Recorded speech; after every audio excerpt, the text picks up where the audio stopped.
नमस्कार, सुप्रभात. मी श्वेता. तुम्ही पाहताय न्यूज 18 लोकमत. सकाळच्या बातम्यांमध्ये तुमचं स्वागत. सुरुवातीला मोठी बातमी नागपुरातून आहे. तिथे वीटभट्ट्यांवरती बाल कामगार काम करत असल्याचं धक्कादायक वास्तव समोर आलंय. संघर्ष वाहिनीच्या सर्व्हेमध्ये 126 शाळाबाह्य मुलं आढळली. मात्र वीटभट्ट्यांवरती राज्यातील आणि राज्याबाहेरची स्थलांतरित कुटुंबातील शाळाबाह्य मुलं काम करत असल्याचं समोर आलंय.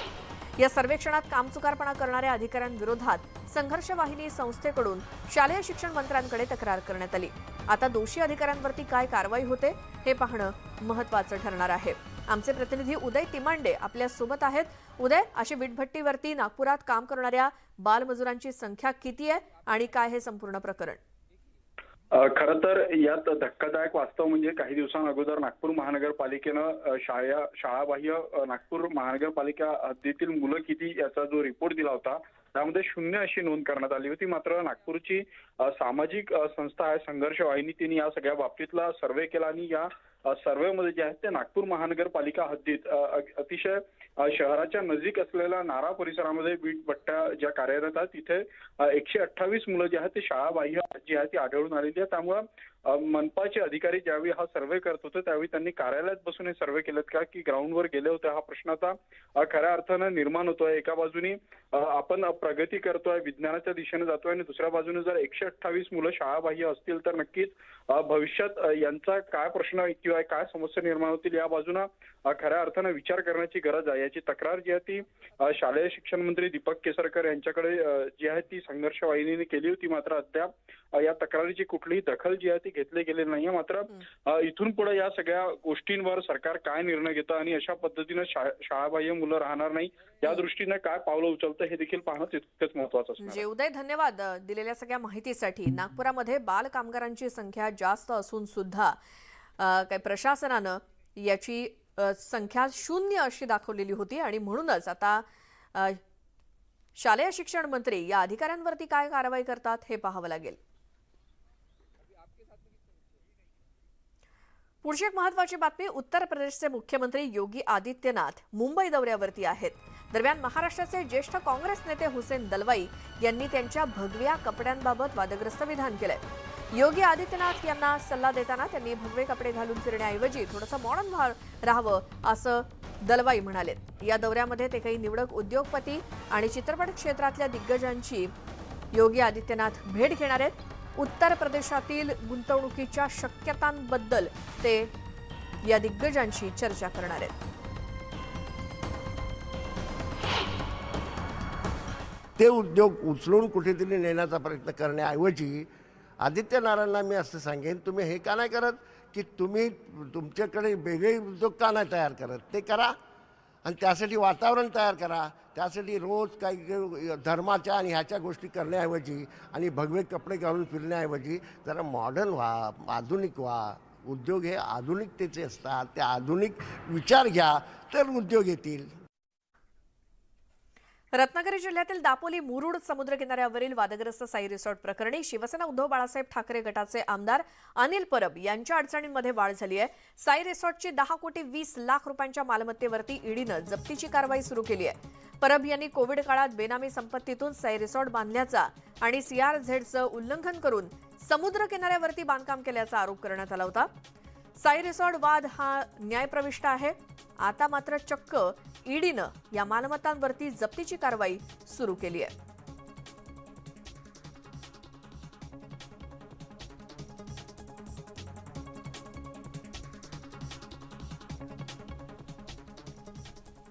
भाजपचे आमदार नितेश राणे यांनी धर्मवीर या मुद्द्यावरून अजित पवारांवरती टीका केली होती. नितेश राणेंच्या या टीकेवरती अजित पवारांना प्रश्न विचारला असता ते चांगलेच संतापले आणि टिल्ल्या लोकांच्या बोलण्याला मी महत्त्व देत नाही, त्यांची उंची किती, तो बोलतो किती, असा सवाल अजित पवारांनी उलट विचारला आणि त्याला पुन्हा नितेश राणेंनी प्रत्युत्तर दिलंय.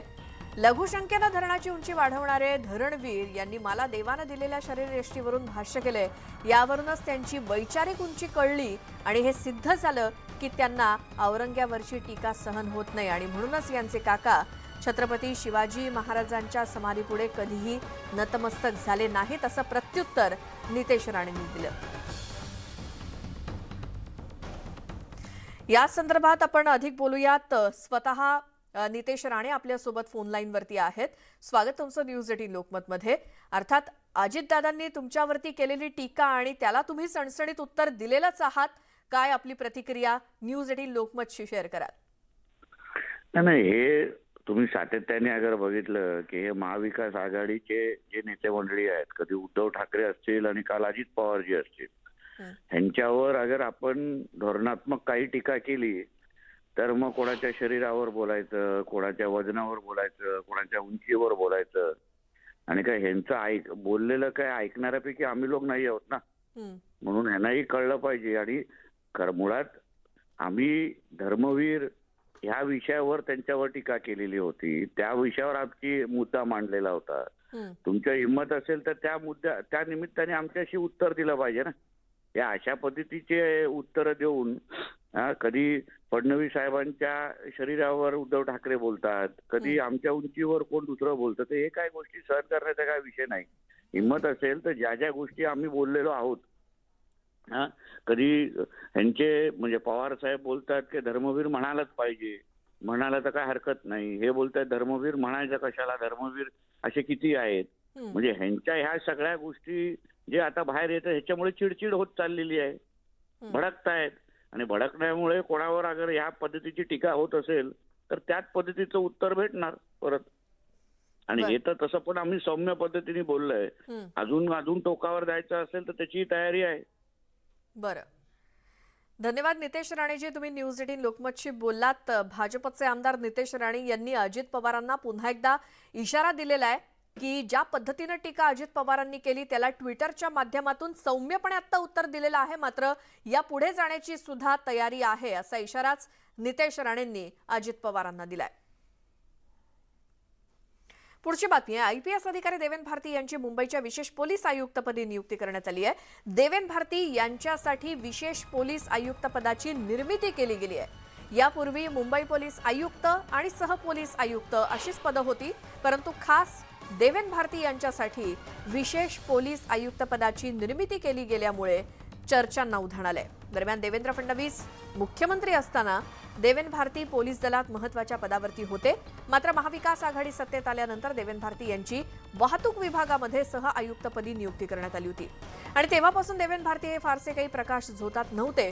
मात्र आता देवेन भारती यांच्यावरती मुंबईच्या विशेष पोलीस आयुक्तपदी आणि त्या पदाची मोठी जबाबदारी सोपवण्यात आलेली आहे.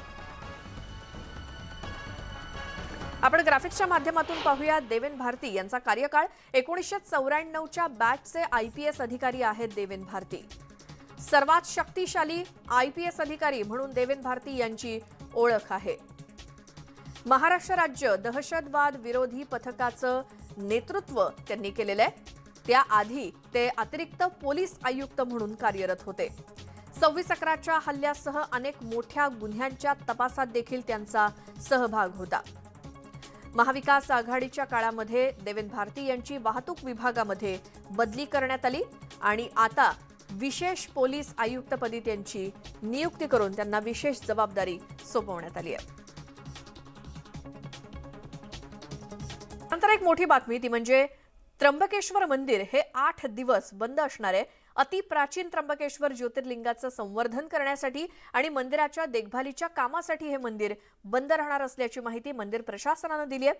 5 जानेवारी 2023 ते 12 जानेवारी 2023 पर्यंत पूर्णपणे हे देऊळ बंद असणार आहे. ज्योतिर्लिंगाचं आणि मंदिराच्या संरक्षक कामांमुळे हे मंदिर बंद ठेवण्याचा निर्णय घेण्यात आलाय. नेहमीप्रमाणे त्र्यंबकेश्वर ज्योतिर्लिंगाचं दर्शन भाविकांना पुढचे काही दिवस घेता येणार नाही अशी माहिती मंदिर प्रशासनानं दिली आहे. मंदिराचं जे काही संवर्धनाचं काम होणार आहे ते भारतीय पुरातत्व खात्यामार्फत केलं जाणार आहे. मंदिरातील अध्याय ज्योतिर्लिंगाची झीज होऊ लागल्याची बातमी काही दिवसांपूर्वी समोर आली होती आणि यावरतीच उपाययोजना म्हणून हा निर्णय घेतला गेला असं समजतंय. लक्ष्मण घाटोळ आमचे प्रतिनिधी आपल्या सोबत आहेत. लक्ष्मण, काय काम केलं जाणार आहे पुरातत्व विभागाकडून ज्यासाठी हे मंदिर काही काळासाठी बंद असेल? आपल्या सगळ्यांना माहित आहे त्र्यंबकेश्वर आद्य ज्योतिर्लिंग म्हणून ओळखलं जातं. देशभरातील पर्यटक आणि भाविक जे आहे ते मोठ्या आस्थेने त्र्यंबकेश्वर मंदिरात येत असतात. 12 ज्योतिर्लिंगांपैकी एक महत्त्वाचं ज्योतिर्लिंग म्हणून त्र्यंबकेश्वर मंदिराची ओळख आहे. मात्र या ठिकाणी असलेल्या ज्योतिर्लिंगाची झीज होत असल्याची बाब जी आहे ती पुरातत्व विभागाच्या काही वर्षांपासून लक्षात आली होती आणि या संदर्भात याचं संवर्धन करण्यासाठीचं काम जे आहे ते पुरातत्व विभागाच्या माध्यमातून हाती घेण्याची कारवाई गेल्या अनेक दिवसांपासून सुरू होती. मात्र त्याला अनेक परवानग्या ज्या आहेत त्या मिळण्यासाठी थोडाफार उशीर झाला आणि त्यामुळे आता हे पुढच्या 5 दिवसांमध्ये हे काम पूर्ण करण्याचे आदेश पुरातत्व विभागाने दिलेले आहे. पुरातत्व विभागाच्या अधिकाऱ्यांच्या देखरेखीखाली हे कामकाज जे आहे ते होणार आहे आणि त्यामुळे मंदिर जे आहे ते पुढील 5 दिवस भाविकांसाठी दर्शनासाठी बंद असणार आहे. त्यामुळे भाविकांची काही प्रमाणात गैरसोय होणार असली तरी देखील मंदिराच्या प्रवेशद्वारावरती ज्योतिर्लिंग आतमधील मुकुटाच्या दर्शनासाठीची व्यवस्था त्या ठिकाणी करण्यात आलेली आहे. मात्र ज्या ज्योतिर्लिंगांपर्यंत जाऊन भाविक दर्शन घेतात तिथपर्यंत आता भाविकांना जाता येणार नाहीये. बरं लक्ष्मण, धन्यवाद या सगळ्या माहितीसाठी. आणखी एक मोठी बातमी पंढरपुरातून श्री विठ्ठल रुक्मिणी मातेच्या दानपेटीमध्ये सोन्या चांदीच्या नकली वस्तू आढळल्या आहेत. भाविकांनी दान करत चक्क विठ्ठलाच्या पायी अर्पण केलेल्या सोन्या चांदीच्या पोतीभर वस्तू आढळल्या आणि यामध्ये मणिमंगळसूत्र, पाळणे, जोडवी कधी आधी सोन्या चांदीच्या नकली वस्तूंचा दानपेटीमध्ये खजिनाच सापडलाय आणि या नकली सोन्या चांदीच्या वस्तू निघाल्यामुळे मंदिर प्रशासनात मोठी खळबळ माजली आहे. या सोन्या चांदीच्या नकली वस्तूंबाबत लवकरच मंदिर समिती बैठक घेणार आहे आणि निर्णय घेणार आहे. या नकली वस्तू दानपेटीमध्ये भाविकांनी न टाकण्याचं श्री विठ्ठल रुक्मिणी मंदिर समितीचे व्यवस्थापक बालाजी पुदलवाड यांनी आवाहन केलेलं आहे.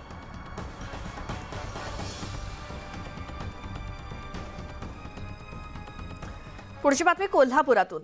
नव्या पिढीला महाराष्ट्राच्या समृद्ध इतिहासाची माहिती होणं गरजेचं आहे आणि त्या दृष्टीनं श्री ज्योतिबा मंदिर आणि परिसर तसंच पन्हाळा किल्ल्याच्या जतन संवर्धनासाठी आराखडा तयार करण्याचे निर्देश उपमुख्यमंत्री देवेंद्र फडणवीसांनी दिलेत.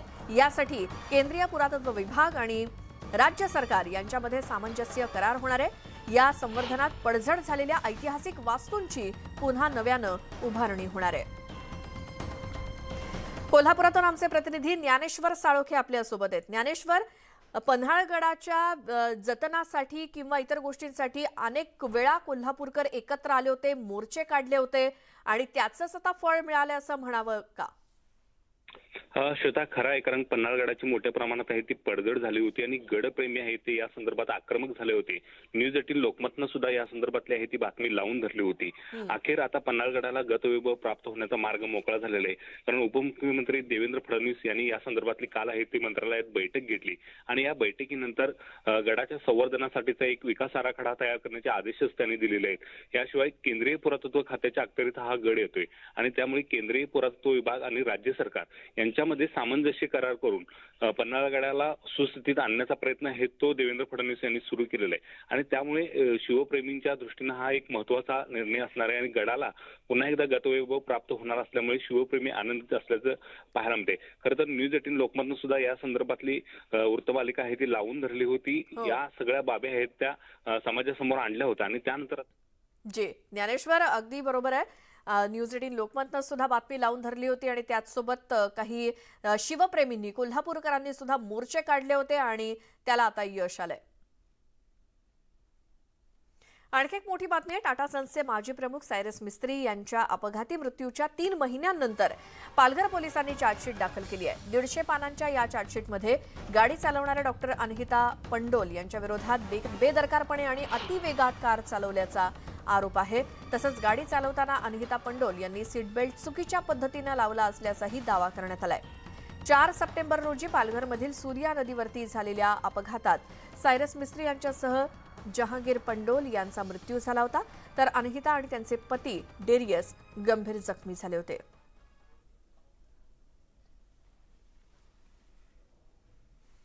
आता एक मोठी बातमी बेळगावातून. बेळगाव जिल्ह्यातल्या सौंदत्तीमधील यल्लमा देवीच्या दर्शनाला निघालेल्या भक्तांवरती काळानं घाला घातला. रामदुर्ग तालुक्यातील चिंचनूर गावातील विठ्ठल देवस्थानच्या जवळ भरधाव वाहन वडाच्या झाडावरती जाऊन आदळलं आणि या अपघातामध्ये 6 भाविकांचा मृत्यू झालाय, 16 जण जखमी झालेत. सौंदत्ती हुलकुंद गावातून दर्शनासाठी यल्लमा देवीच्या मंदिराकडे जात असताना ही घटना घडली. अपघातग्रस्त गाडीतून 23 जण प्रवास करत होते. दरम्यान मृतांच्या नातेवाईकांना प्रत्येकी 5 लाखांची मदत कर्नाटक सरकारकडून जाहीर करण्यात आली आहे.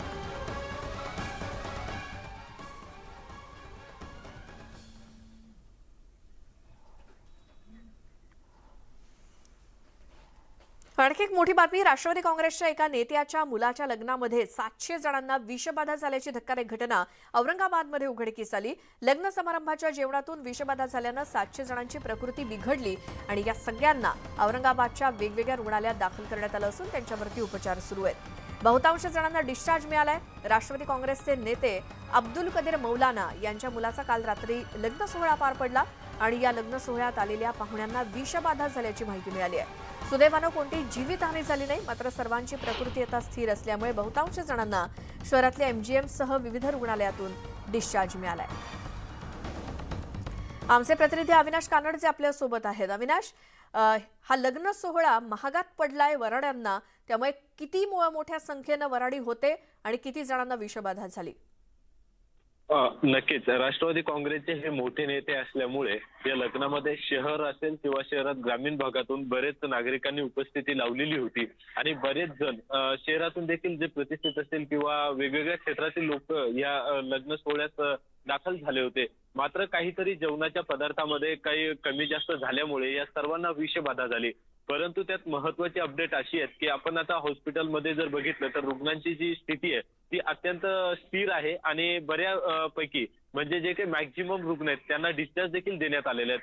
तर यातील सर्वात जास्त रुग्ण जे आहेत ते 100 ते 150 रुग्ण MGM रुग्णालयात दाखल झाले होते रात्री 1 वाजेच्या सुमारास. परंतु सकाळी 4 ते 5 वाजेपर्यंत जेमतेम सर्व जणांना डिस्चार्ज झालाय आणि 1 ते 2 पेशंट फक्त आता ज्यांच्यावरती उपचार सुरू आहेत त्यांची जी स्थिती आहे ती स्थिर आहे. त्यामुळे कुठेतरी परंतु या संपूर्ण जे 700 जण आहेत वेगवेगळ्या हॉस्पिटलमध्ये या सर्वांना हे लग्न महागात पडलं असंच म्हणावं लागेल. बरोबर. अविनाश, धन्यवाद तुम्ही दिलेल्या या माहितीसाठी. आंबेगाव तालुक्यातील चिंचोडी लांडेवाडी येथील नवखंडाळा मळा इथे पाळीव जनावरांच्या गोठ्यामध्ये बिबट्याचा मुक्त संचार सीसीटीव्ही कॅमेऱ्यामध्ये कैद झालाय. शिकारीच्या शोधात बिबट्या लोकवस्तीत शिरल्यानं एकच खळबळ माजली. एकाच रात्री 2 वेळा बिबट्या जनावरांच्या गोठ्यात शिरला. बिबट्यानं कोंबड्या आणि गायींवरती हल्ला देखील केला. मात्र यावेळी गोठ्यातील घाबरलेल्या गायींनी बिबट्याला प्रतिकार केल्यानंतर त्यानं धूम ठोकली. गावामध्ये बिबट्याचा वावर वाढल्यामुळे नागरिकांमध्ये दहशतीचं वातावरण आहे आणि वनविभागानं तत्काळ बिबट्याला जेरबंद करावं अशी मागणी ग्रामस्थांनी केली आहे.